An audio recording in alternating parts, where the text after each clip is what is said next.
Do you mindfully set out to ensure that the people you lead are growing and developing? Do you think about not just the individual development, but organizational development as well? That is, how do you guide your team's growth to learning holistically? Hi, I'm Seth Dobbs, and this is the Principle-Driven Leadership Podcast, where I share principles of leadership along with examples of how to apply them to help make you be the best leader you can be. These principles are based on my years of experience as an executive leader in building teams and organizations and in coaching others to become leaders themselves. And I believe that not only can anyone develop leadership skills, but that everyone can and should develop leadership skills. I think they're essential in helping you achieve your best in whatever way you might be trying to make an impact. And that's because leadership skills help you better influence others to effectively create durable results. And leadership is a journey. The step we're taking in this episode involves cultivating a learning organization. So part of the principle of creating more leaders is supporting continuous organizational improvement through a learning organization. You should embrace learning and growth at all levels and encourage not only individual learning, but team learning. The enabling principles I've shared throughout this season will in part help you do just that, to build a learning organization. To put this entire season in context around learning organizations, I'm going to talk about several things. First, briefly, what is a learning organization and why is it valuable? Then I'll talk about how principle-driven leadership helps make this happen. And I'll share some thoughts about putting it into practice and close with a couple stories to help emphasize a few points. To start, a learning organization fosters a climate where everyone can work towards individual excellence in a manner that also creates greater alignment and holistic organizational excellence. Successful organizations work collaboratively, so they should learn collaboratively as well. You embrace individual and organizational growth through the practice of continual improvement at all levels, both individually and collectively. And if you do this well, you'll create ever-growing teams that can take your vision further, can enlist more team members in carrying it on, and take that ownership. It's that simple. Organizations that have space to learn and grow as individuals and as a whole will yield better results and are more resilient to adversity than any other kind of organization. So principle-driven leadership itself is in part specifically designed to help build learning organizations. The enabling principles that I've discussed throughout this season, in fact, also help you do that. So I'll start with talking about the enabling principles and support of vision that I discussed earlier this season.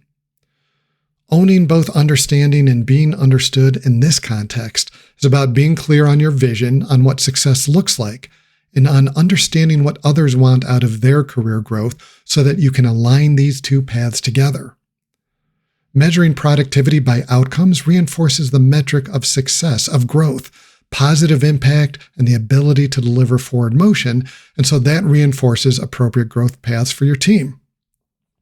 And the notion of winning through teams should drive you to see growth organizationally first, thinking about how do we collectively become better at reaching outcomes, and then use that to guide individuals on their own paths.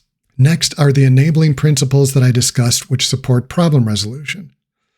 Shaping problems before the solution in part means learning how to quantify a problem to make it solvable. This prevents your team from just having gut reactions and creates a more thoughtful learning organization. Focusing on small wins helps to give us a means to incrementally and rapidly learn and improve. And the notion of accountability is all about learning in the face of mistakes. And last, the concept of creating leaders is specifically an organizational growth concept. This is where you really step into true leadership and true organizational excellence. And so looking at the three enabling principles I shared for creating leaders. Letting others shine is not only about giving space for people to excel, but giving them space to learn and then celebrating that growth. Providing principles over practices helps give your team the guardrails on what success looks like and therefore what growth looks like. And a learning culture really does start with you. Centering the development of leadership skills as part of how you lead ensures that you'll build a sustainable and highly capable organization. So, how do you put all this into practice? Many people learn best by doing, so you should give people meaningful assignments that balance creating forward motion towards your organizational vision and outcomes, but also that helps develop their skills in a way that creates forward motion towards their individual vision for growth. But centering on organizational outcomes first allows you to do this across your organization in a way that learning together, organizational learning, is core to your culture. Organizational learning starts with dialogue and discussion centered around honesty and focused on outcomes. This requires engaging in a spirit of inquiry, suspending your own assumptions to genuinely think together with your team and ask questions such as, what could we do differently to achieve better outcomes in the future?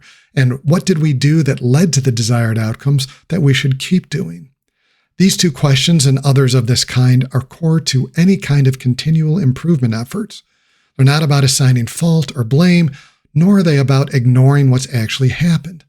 These kinds of questions place you and your organization squarely in reality, centering on whether or not you're reaching desired outcomes, and then focusing on how you can collectively get better at reaching them. Anything less will reduce the heights your organization can reach. Getting into the habit of asking yourself and your team these questions also helps break down the defensive mechanisms that insulate us as individuals and as teams from the deep examination that can actually drive growth.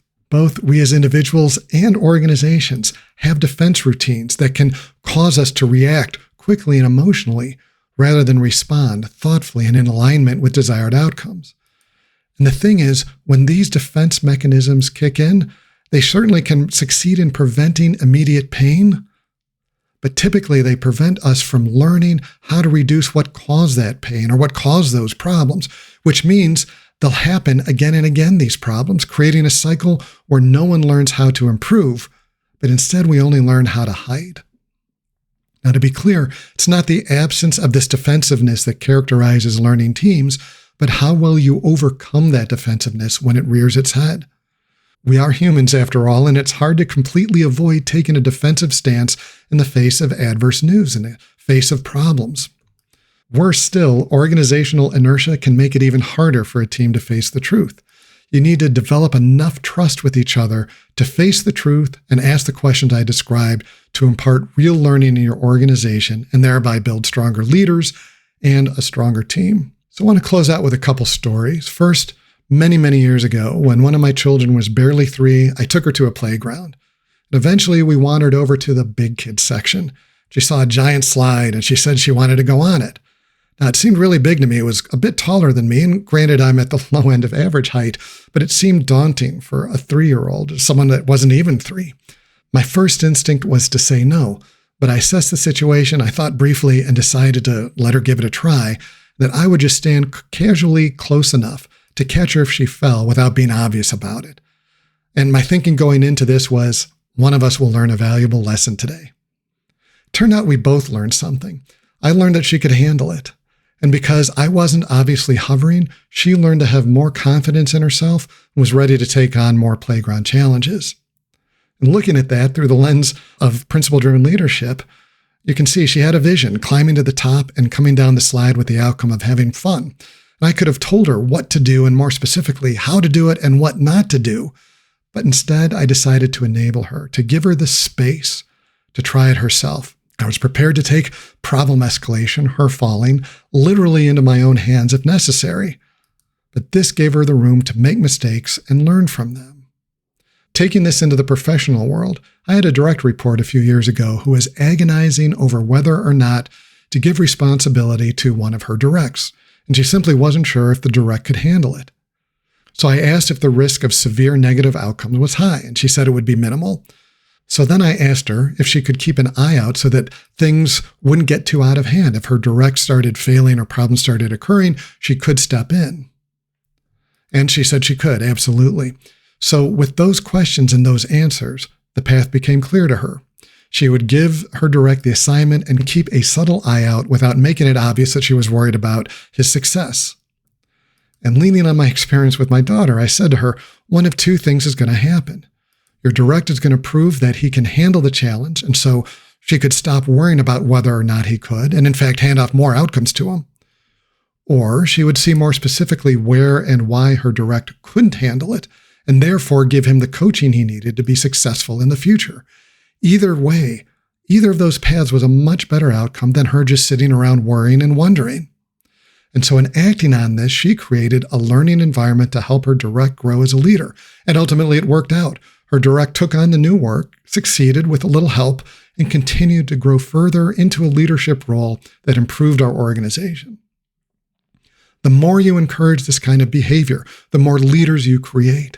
And therefore, a sustainable organization starts to emerge, one that becomes less dependent on any individual while supporting everybody's growth.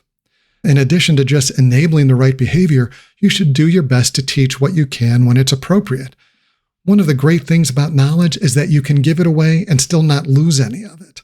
Now, I've worked with some leaders in the past that don't seem to think that way, that think that giving it away would lose it and would share very little of their knowledge, of their insights. More importantly, because they believed that knowledge gave them power. The problem is that they needed to continually exercise that power to tell people what to do, which means no one was learning. You will absolutely not create durable results by controlling people. It's that simple. Also, you gain more by sharing what you know, forcing yourself to work through the how and why you do something, to get to the principles that really drive you so that you can teach others, has the dual benefit of improving your own leadership skills along with that of others, while improving the impact and success of your organization. And what more could we want as leaders? So I'd like you to think about whether or not you are leading a learning organization. And if not, what can you do today to start on that path? And if you are, how can you better foster collective growth? Thanks so much for joining me. Please subscribe, follow, comment, and share with a friend if you liked it. And send feedback and questions to contact@pdlpodcast.com. And join me next time where I'm going to close out the season by sharing a few experiences from my own personal journey.